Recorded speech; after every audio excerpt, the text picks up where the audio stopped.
আমরা যদি খেয়াল করি বর্তমানে যেই তথাকথিত কিছু সুফি আছেন, আচ্ছা। যারা নিজেদেরকে সুফি বলে দাবি করেন, কিন্তু যখন জিহাদের আলোচনা আসে তখন একেবারে চুপসে যান। এক্ষেত্রে আমরা যদি হুজুর আব্দুল কাদের জিলানী রাহিমাহুল্লাহর জীবনী দেখি, উনি যেমনই একজন সুফি ছিলেন, তেমনি একজন জিহাদ পছন্দ করেন এমন একজন মানুষ ছিলেন। জিহাদ পছন্দ করেন বলতে জিহাদ ফি সাবিলিল্লাহ, আল্লাহ তাআলার রাস্তায় যে জিহাদ, দিন ইসলাম কায়েমের জন্য যে জিহাদ, সেই জিহাদ তিনি পছন্দ করতেন। আমরা সবাই এই ঘটনাটা জানি, বাইতুল মাকদাস কিভাবে বিজয় হয়েছিল হযরত সালাউদ্দিন আইয়ুবী রাহিমাহুল্লাহর মাধ্যমে। কিন্তু এই বিজয়ের পেছনে, এই বাইতুল মাকদাস বিজয়ের পেছনে মাস্টারমাইন্ড কে ছিল সেটা আমরা অনেকেই জানি না। এই যে সালাউদ্দিন আইয়ুবী রাহিমাহুল্লাহরও কিন্তু একটা উপদেষ্টা প্যানেল ছিল, একটা উপদেষ্টা, কয়েকজন উপদেষ্টা ছিল ওনার, কিভাবে যুদ্ধ করবেন, কিভাবে যুদ্ধ চালিয়ে যাবেন, কিভাবে তিনি বাইতুল মাকদাস বিজয় করবেন এবং বিজয়ের পরবর্তীতে ইসলামী জাহানের রূপরেখা কেমন হবে, কেমন তার শাসন কার্যক্রম হবে, সে ব্যাপারে তার কিন্তু একটা উপদেষ্টা প্যানেল ছিল।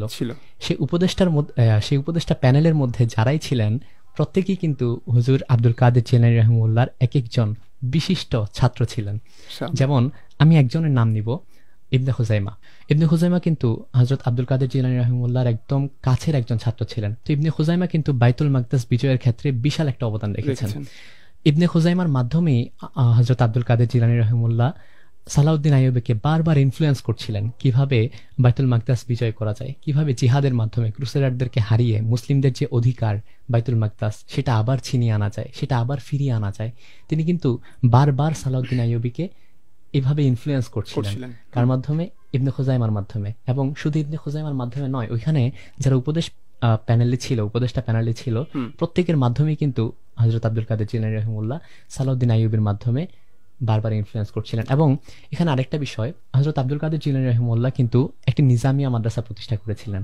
এবং সেই নিজামিয়া মাদ্রাসার আমরা যদি কিতাব দেখি, কিতাব থেকে জানতে পারি, বিভিন্ন কিতাব থেকে আমরা জানতে পারি, সেই নিজামিয়া মাদ্রাসা থেকে প্রতি বছর প্রায় ৩,০০০-এরও বেশি আলেম কিন্তু হযরত আব্দুল কাদের জিলানী রাহমাতুল্লাহি আলাইহি বের করেছিলেন। এবং এই যে ৩,০০০ করে আলেম বের হচ্ছেন, উনি ওনার এই মাদ্রাসায় প্রায় খেদমত করেছেন ৩৩ বছরেরও বেশি। তাহলে আমরা দেখতে পারি যে এখানে ১ লক্ষেরও বেশি আলেমের একটা ফিগার দাঁড়িয়ে যায়।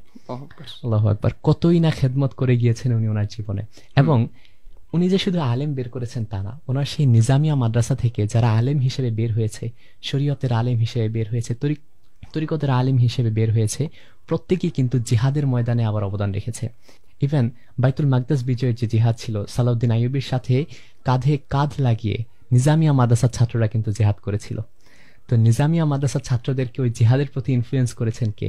নিশ্চয়ই হযরত আব্দুল কাদের জিলানী রাহিমাহুল্লাহ। তাহলে এটা বলাই যায় বাইতুল মাকদাস যে আমরা আবার ফিরে পেয়েছিলাম, এই ফিরে পাওয়ার পেছনে হযরত আব্দুল কাদের জিলানী রাহিমাহুল্লাহর বিশাল একটা অবদান আছে। আর ওই সময়ে আব্বাসীয় খিলাফতের পতনের প্রায় কাছাকাছি সময় চলছে, ঠিক ওই সময় কিন্তু একটা শক্তিশালী অবস্থান ছিল সেলজুকদের। এবং দেখা যায় যে সেলজুক যারা পরিচালনা করতেন তারা কিন্তু হুজুর গৌসে পাক রাদিয়াল্লাহু তাআলা আনহুর দ্বারা প্রভাবিত হতেন এবং গৌসে পাক রাদিয়াল্লাহু তাআলার কাছে তারা আসতেন, এসে বিভিন্ন পরামর্শ নিয়ে যেতেন, বিভিন্ন কিছু জানতেন।